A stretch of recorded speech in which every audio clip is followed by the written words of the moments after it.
Assalamualaikum warahmatullahi wabarakatuh. Selamat pagi semua. Semoga kita masih diberikan kesehatan selalu dan tetap selalu semangat untuk belajarnya. Hari ini Bapak akan mengajar materi sejarah, masih lanjutan bab 1. Tetapi sebelum masuk pelajaran, alangkah baiknya kita berdoa menurut kepercayaan dan agamanya masing-masing. Berdoa dimulai. Min. Oke, Bapak akan membacakan tujuan pembelajaran pada materi ini. Peserta didik mampu menganalisis proses masuk dan berkembangnya penjajahan bangsa Eropa, yaitu Portugis, Spanyol, Belanda, dan Inggris yang datang ke Indonesia. Setelah mempelajari bab yang lalu, yaitu kolonialisme dan imperialisme, kita akan melanjutkan tentang perebutan hegemoni bangsa-bangsa Eropa di Indonesia. Oke, yang pertama ada masa pemerintahan Herman Willem Daendels, yaitu pada tahun 1808 sampai dengan 1811. Oke, salah satu kebijakan yang sering kita dengar atau yang terkenal adalah membangun jalan raya yang menghubungkan Anyer sampai Panarukan. Selain membangun jalan raya, Daendels membangun pelabuhan militer di ujung Kulon, Merak, dan Surabaya untuk memperkuat pertahanan. Oleh karena kebijakan menjual tanahnya kepada swasta, pemerintah Belanda memberhentikan Daendels dari jabatannya sebagai gubernur jenderal.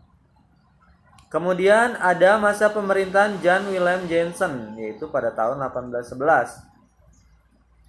Beliau memiliki tugas memperbaiki Pulau Jawa yang ditinggalkan oleh Daendels. Yang kedua, memperkuat pertahanan Jawa untuk membendung serangan dari Inggris. Kemudian, ternyata faktanya tidak memiliki kecakapan sesuai yang diharapkan, yaitu beliau tidak dapat memperbaiki Pulau Jawa yang telah ditinggalkan oleh Daendels. Kemudian, saat mendapat serangan Inggris, Jansen pun memilih mengungsi di Semarang. Kapitulasi Tuntang ditandatangani pada 18 September 1811. Pulau Jawa diserahkan kepada Inggris sampai dengan semua tentara Belanda yang menjadi tawanan Inggris. Kemudian ada masa pendudukan Inggris pada tahun 1811 sampai 1816. Saat menduduki Indonesia, Raffles berusaha menghapus feodalisme dengan mengangkat penguasa lokal sebagai pegawai pemerintah. Kemudian salah satu kebijakan Raffles dalam bidang ekonomi adalah menerapkan sistem sewa tanah untuk menggantikan sistem penyerahan wajib. Kemudian warisan Raffles yang dapat ditemui pada masa kini adalah History of Java, yaitu bukunya, dan Kebun Raya Bogor yang dirintis oleh istri Raffles. Kemudian ada masa penerapan sistem tanam paksa. Dicetuskan oleh Johannes van den Bos. Kebijakan tanam paksa mulai diberlakukan pada tahun 1830 serta difokuskan pada peningkatan produksi tanam paksa yang dilakukan di pasar internasional seperti kopi, tembakau, tebu, teh, dan nila. Bagi Belanda, pelaksanaan tanam paksa mendatangkan keuntungan. Keuntungan yang diperoleh Belanda sekitar 960 juta gulden.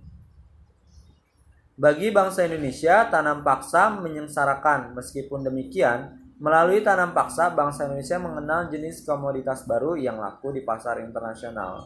Gitu.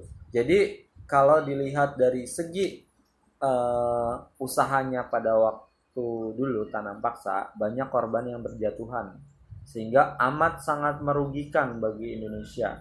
Banyak yang meninggal, bahkan kelaparan. Nah, kalau kita menanggapi bagian positifnya, yaitu kita bangsa Indonesia jadi tahu tanaman-tanaman apa yang laku di kancah internasional. Kemudian ada masa penerapan politik pintu terbuka atau sistem ekonomi liberal. Politik pintu terbuka dilatar belakangi oleh yang pertama penderitaan rakyat Indonesia akibat tanam paksa yang diberlakukan oleh Van den Bosch. Kemudian ada ditandai dengan Undang-Undang Agraria pada tahun 1870. Pelaksanaannya, para pemodal asing diberikan kebebasan dalam menanam modalnya di Indonesia. Sementara itu, pemerintah kolonial bertindak sebagai pengawas, pelindung, dan penyedia fasilitas. Di dalam perkembangannya, sistem ekonomi liberal tidak lebih baik dari sistem tanam paksa karena tidak menimbulkan kesejahteraan atau tidak membawa kesejahteraan untuk bangsa Indonesia sendiri. Oke, kita sudah sampai pada kesimpulan pada bab ini. Kesimpulannya adalah bangsa Indonesia sudah sangat menderita dengan adanya perebutan hegemonial bangsa Eropa di Indonesia atau perebutan kekuasaan yang terjadi di Indonesia dari pada masa pemerintahan William Daendels, pada masa Raffles, Van den Bosch sampai dengan politik pintu terbuka gitu. Jadi Indonesia sudah sangat dirugikan pada masa kolonial tersebut. Terima kasih untuk perhatiannya. Sampai di sini materi Bapak. Apabila ada yang ingin ditanyakan, kalian bisa menghubungi via WhatsApp. Untuk tugasnya nanti kalian bisa melihat di Google Classroom masing-masing. Terima kasih atas perhatiannya. Wassalamualaikum warahmatullahi wabarakatuh.